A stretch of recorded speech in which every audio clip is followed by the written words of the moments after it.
been a hot and sweltering week here in Oregon, 110 degrees. I'm not built for this. Fall cannot come soon enough. Hello everyone, it is Samantha and I hope you guys are having a great day today. I am here today to share with you guys my July wrap up. A little late, but better late than never. So they say. In the month of July, I ended up reading a grand total of 3 books and 3 graphic novels, so perhaps not the best, but it's still better than nothing. The first book that I ended up finishing in July was Of Blood and Honey by Stina Leicht. This is an urban fantasy story that takes place in Ireland during the time of the Troubles. The book follows the main character of Liam. Liam is a half-fae, half-human young man, and he kind of, against his will, ends up getting embroiled in the politics of Ireland at the time. The Troubles is a political conflict that was occurring in Ireland at the time that this book takes place, which is the late 60s and early to mid 70s. The conflict, in case you guys are not familiar with the Troubles, is centered around Unionists / Loyalists, who are those who want Northern Ireland to remain part of the UK. And the other side of this conflict were the Nationalist Republicans who wanted all of Ireland to be united as one nation and not have Northern Ireland separate from the Republic of Ireland. So Liam is growing up in Northern Ireland and he ends up becoming kind of embroiled in these conflicts. There's a lot of clashes that were occurring during this time period and even today still occur. He ends up getting captured and sent to one of the internment camps that the British had at that time in Northern Ireland. And he kind of starts to discover there's something a little bit different about himself. And that different thing is that he actually has the ability to transform himself into a wolfhound, in which he kind of loses all sense of self. So Liam gets not only involved into the political climate of the day, but also trying to come to terms with what exactly he is, because he doesn't know anything about his heritage. And so it just kind of follows Liam and kind of growing up in this environment and getting married and his family. Not only is there a political conflict going on, but there's also another conflict kind of behind the scenes, and that is between the Fae of Ireland and the fallen angels. And you also have the church involved in this as well. So there's a lot going on in this book. It definitely focuses more on Liam and his own internal struggles with his family and the current political environment at the time. You don't get too many of the Fae elements in this book until closer to the end, but I have to say I really enjoyed this book. It was quite an enjoyable read. It is very dark, I will say that. It's kind of a dark and bleak book. There's definitely some very harsh and traumatic things that happen to Liam. There's actually a rape scene in this book, so for anybody who would like that full disclosure, there is that in this book as well. So it's definitely a very dark book. Irish history is one of my favorite things to study. I actually wrote a couple of papers in college regarding the Troubles, so it was interesting to kind of read an urban fantasy set in this period of time. So I really enjoyed it. I really liked Stina's writing. I thought that it was kind of lyrical and dark and moody, and I loved it to bits. So overall, I ended up rating this book a 4 out of 5 stars. I would give the characters 4 out of 5 stars. I gave the plot 3.5 out of 5 stars because I do feel like it was lacking a little bit in the Fae, fallen angel elements. I feel like there could have been a little bit more with that aspect of the story. However, there is another book in the series, and I believe that one might deal more with those aspects. I give the book 4.5 out of 5 stars in terms of plot and world building because she really did a lot of research for this book, and it definitely shows. And I would give 4 out of 5 stars for the writing, for an overall rating of 4 out of 5 stars. I really enjoyed this book. I already have book 2, and I cannot wait to pick it up and read it because I'm excited to see what's going to happen with these characters. The next book that I ended up finishing in the month of June was Dharini Rising by Katherine Kurtz. I really enjoyed this book. It is a classic 80s fantasy, and it was just really, really enjoyable. The story is centered around Prince Kelson, who is about to become king. His father is killed and he is next in line for the throne. However, he is signing up for more than he bargained for because there's also a conflict between his family and an evil sorceress, and his mentor Morgan is also embroiled in this conflict because he is one of the Deryni, as is this evil sorceress. So it's kind of a book full of political intrigue and magic, and I loved it so much. The plot was definitely very predictable at times, and it's classic 80s fantasy, so it's kind of tropey that, you know, young coming-of-age story for a young boy. But though I have to say the book actually focuses more on the character of Morgan, who is an older man, probably about in his 30s, who is one of the Deryni, who are, I gather, are kind of like the elven creatures of this world. They're not quite human. Morgan himself is half human. There doesn't really seem to be any full Deryni left at all. But he has to kind of guide Prince Kelson to come into his powers, because Prince Kelson kind of has borrowed powers that are part of the family line. They're kind of like borrowed Deryni powers, and he has to help him come into his power so he can fight the evil sorceress. So it was definitely a fun book. It wasn't the best fantasy I've ever read, but it's definitely a fun and quick read, one that I really enjoyed. Sometimes it's nice just kind of getting into the older fantasy, because it's kind of like a comforting thing. You kind of know what's going to happen, but it kind of makes it fun at the same time. So I really enjoyed this book quite a bit. I ended up giving it 3.5 out of 5 stars. I gave the plot itself about 3 stars because it wasn't that original, and it definitely could have been a little bit more fleshed out. I gave the writing 3 out of 5 stars. Some of the writing felt a little bit choppy. There wasn't very many descriptions of the characters or the setting, though it definitely takes place in kind of like an alternate history UK, kind of like in Wales. I'm estimating about 1000s, I think, is about when this book is supposed to take place. I would give the characters 3.5 out of 5 stars. You definitely get the most character development from Morgan out of anybody. Kelson, you do get a little bit, but his character felt very inconsistent. He would go from being kind of like a young scared boy to be this powerful and strong-willed king. So it just kind of felt a little bit inconsistent in his character development. Quite a few of the side characters actually were pretty underdeveloped, so I definitely would have to give the characters 3 out of 5 stars.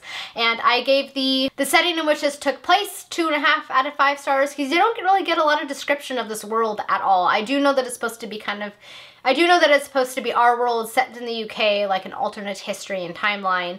But that's about all I know about this world. There really was not any description, which was a little bit disappointing. So I ended up giving this book an overall rating of 3 out of 5 stars. I cannot wait to read the rest of the series. I hear that it does actually get better as the books go along, and I'm excited to see if that's the case. And I do have the next books on me because my lovely friend sent them to me for my birthday. So I'm very excited to finish out this series and see what happens with the characters. And the last book that I ended up finishing in the month of June was Truthwitch by Susan Dennard. So this one was actually on one of my video where I had you guys help me pick my TBR. You guys all voted for Snowwalker, which I will get to it after I talk about this book here.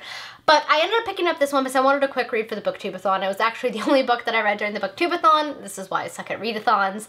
And I don't know, I both enjoyed it and felt irritated by this book. The book follows our 2 main protagonists of Sophia and Iseult. These 2 are called Thread Sisters. They're bonded together. They're both 2 different types of witches that can be found in this world. Sophia is a truth witch, which means that she has the ability to tell when people are lying or being dishonest in some way. And Iseult is a thread witch, which means that she can see the threads of other people, basically kind of like an aura that people give off, so she can see when they're angry, upset, horrified, and see when people are connected, and just things of that nature.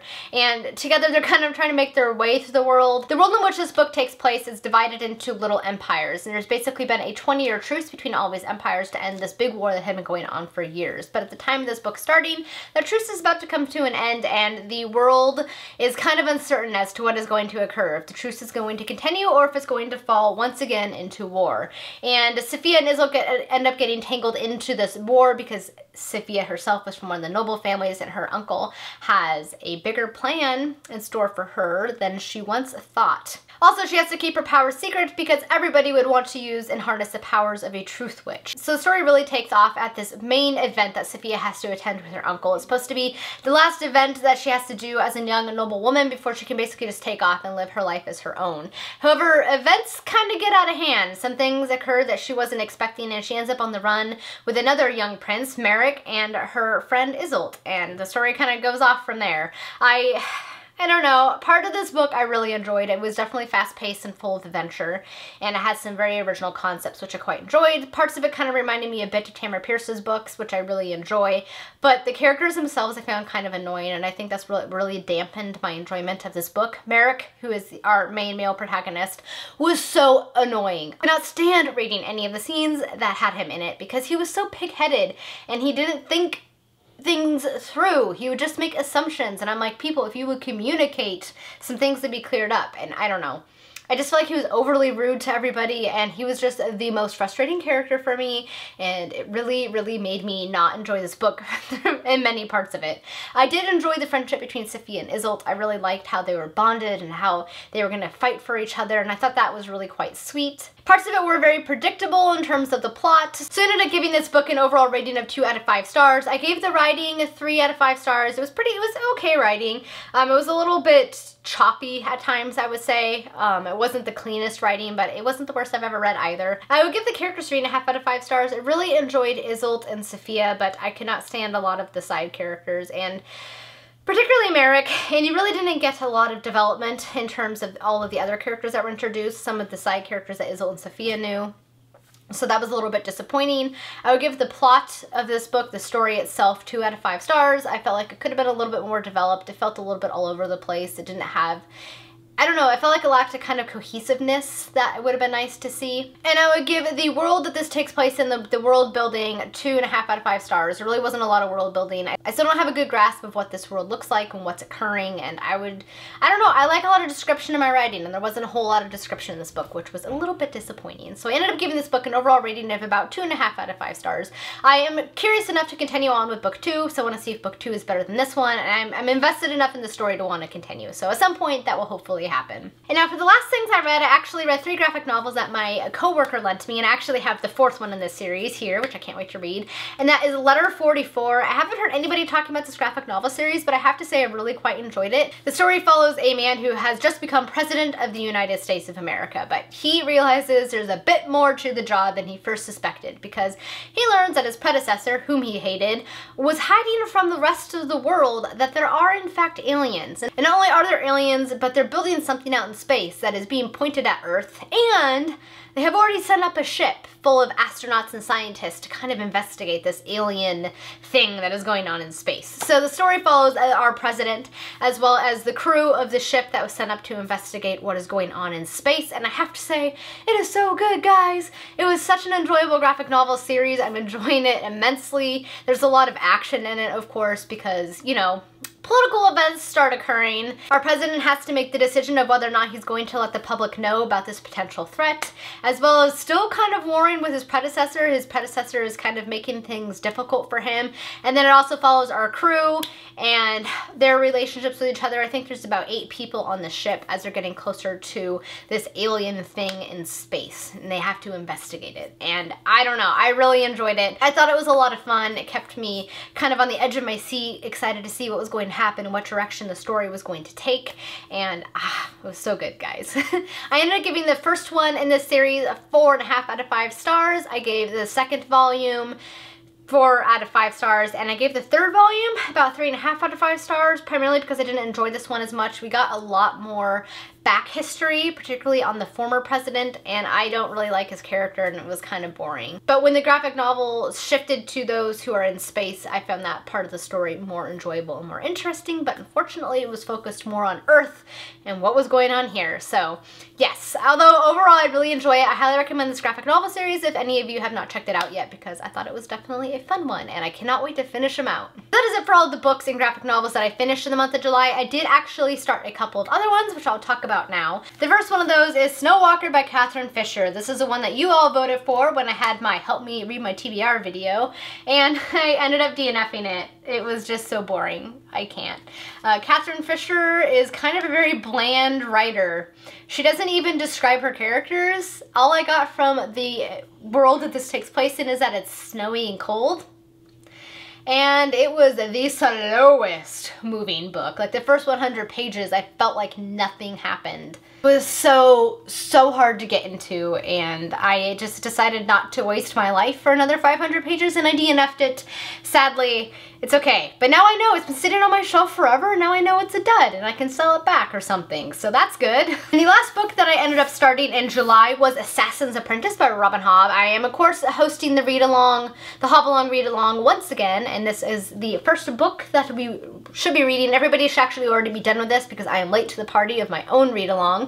But I got almost all the way through it. I only have like 50 pages left, which I'm actually hoping to finish this weekend so I can move on to Royal Assassin. But I really want to reread all of Robin Hobb's books, like straight through, just to like get the whole big picture now that they're all published. And I have to say I'm really enjoying being back in this world. I missed Fitz and the Fool, and seeing Fitz when he's a youngin' again was just pretty great. So yes, I really enjoyed rereading this one. I'm kind of taking my time with it, taking it slow. You have to kind of go slow with Robin Hobb's books. You have to absorb everything because she's so descriptive and she really throws a lot of information at you, and I absolutely love it. Alright guys, that is it for all of the things that I read in the month of July. You'll have to let me know if you've read any of these or if you have any thoughts regarding the ones that I did read or what have you. Please let me know down in the comments. Thank you guys so much for watching. I hope you guys all have a fantastic day. Until next time, happy reading. Bye!